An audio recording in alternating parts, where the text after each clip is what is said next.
제가 답변할 수 있는 내용은 제가 답변 드리겠습니다. 이재명 후보의 그 기록 분량이 트럭 한 대분이라고 하는데 맞나요?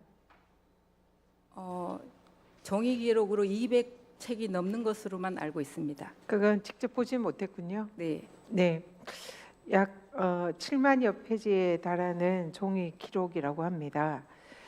근데 우리 종이 기록이 아마 공판 기록, 또 증거 기록, 변호인 의견서 등등을 다 포함한 전체 기록이겠죠. 근데 아시다시피 우리 민법상의 문서는 원칙적으로 종이 문서를 의미합니다. 그런데 전자문서도 서서히 이제 허용되는 중이기는 합니다. 법원에서는 이런 전자문서 기록이 언제부터 법적으로 허용이 됐나요? 행정처장님 답하시겠어요? 예, 그거는 우리 정보화 실장님한테 한번 네, 물어보시겠습니다. 정보화 실장님 답해 주세요. 네, 정보화 실장입니다. 전자문서의 효력을 부여한 것은 2010년 민사소송 등에서의 전자문서 이용 등에 관한 법률에 의해서 시작이 되었고요. 형사에 대해서는 잠깐만요. 일어서서 네, 답변을 해주시고요. 마이크하고 거리가 멀면 핸드 마이크 있으면 좀.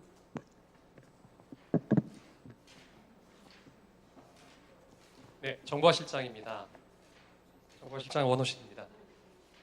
민사에서는 2010년도부터 전자문서가 민사소송법상 종이문서와 동일한 효력을 갖게 되었습니다.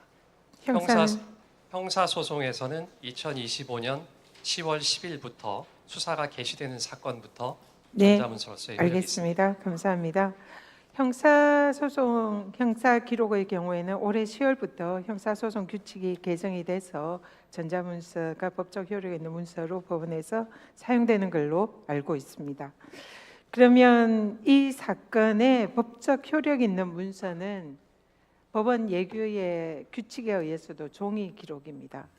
그렇기 때문에 이 종이 기록을 대법관들이 실제로 언제 읽었는지 이것이 매우 중요합니다. 그러면 실제로 이 종이 기록 한 트럭분에 해당하는 종이 기록 복사는 언제 했습니까? 기록 복사에 대한 이야기는 저는 듣지를 못했습니다. 못 들었습니까? 대법관들에게 언제 종이 기록 배부했습니까?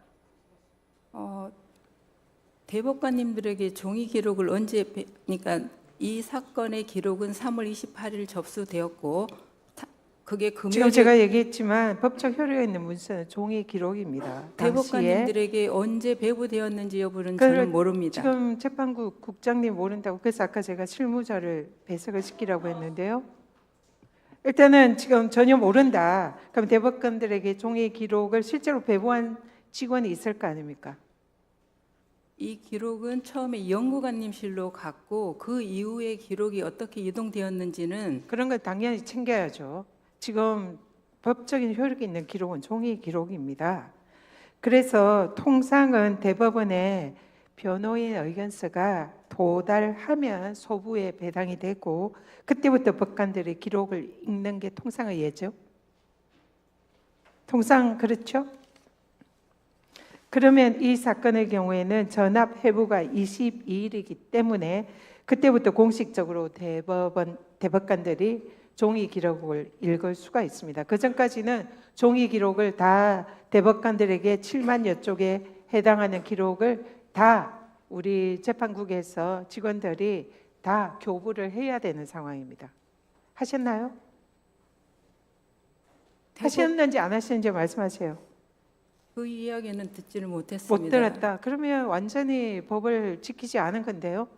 실제로 저희들이 오늘 대법관 방을 찾아갔습니다. 그리고 현장 검증을 했어요. 그런데 현장 검증한 대법관의 방의 책상은 온통 종이 기록이 있었습니다. 그리고 지금도 아직도 형사 기록은 최근까지는 다 종이 기록으로 본다고 합니다. 그럼 당연히 이 사건 대법관들 종이 기록 보고 있었어야죠. 근데 그걸 담당자가 모른다고 하면 종이 기록이 배부가 안 됐다는 얘기입니까? 일단 연구관실로 올라간 것까지만 지금 모른다는 알고 있습니다. 얘기니까 종이 기록이 배부가 안 됐다라고 그렇게 간주를 해도 되겠네요. 어, 확인해 보십시오. 가서 확인하고 다시 나중에 제가 묻겠습니다. 들어가십시오. 네, 행정처장님. 예.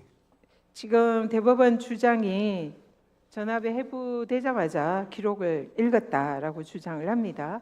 그러면은 그 기록은 종이 기록이 아닌 걸로 보입니다. 방금 국장의 얘기에도 따라서 그러면은 스캔본 고등법원에서 올라온 스캔본 전자 기록을 읽었다고 추정이 됩니다.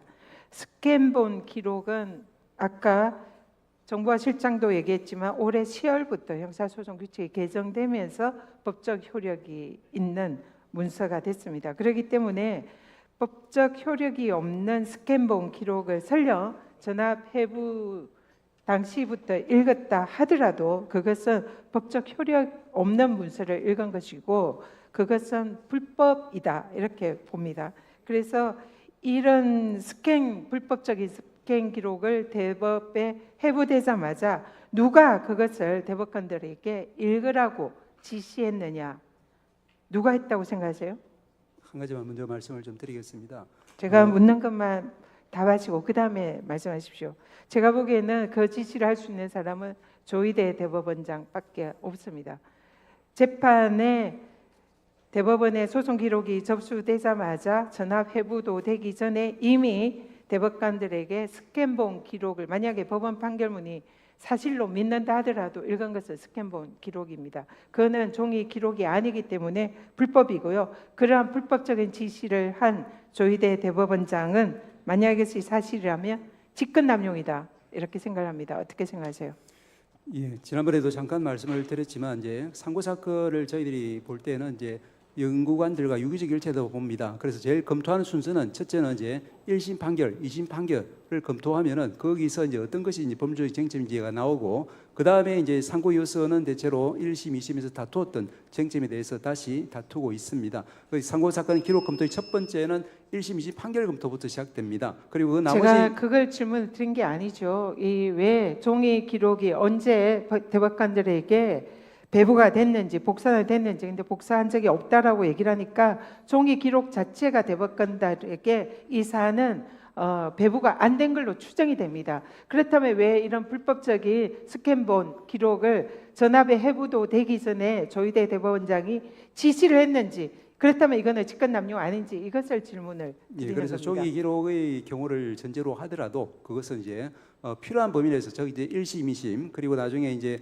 그 상고 이수를 통해서 이제 압축되는 법률적인 쟁점에 대해서 법률심의 상고심으로서 그 필요한 부분에 한해서 이제 필요한 종이 기록 부분을 보기도 하는데 이 부분이 이제 예를 들면 연구관들을 통해서 보고서를 통해서 이제 그 사실관계를 정리해서 보기도 하고 또 필요한 처분 문서라든지 중요한 부분을 직접 이제 제가 묻는 질문에 대한 답을 하시는 건 아닌 것 같고요.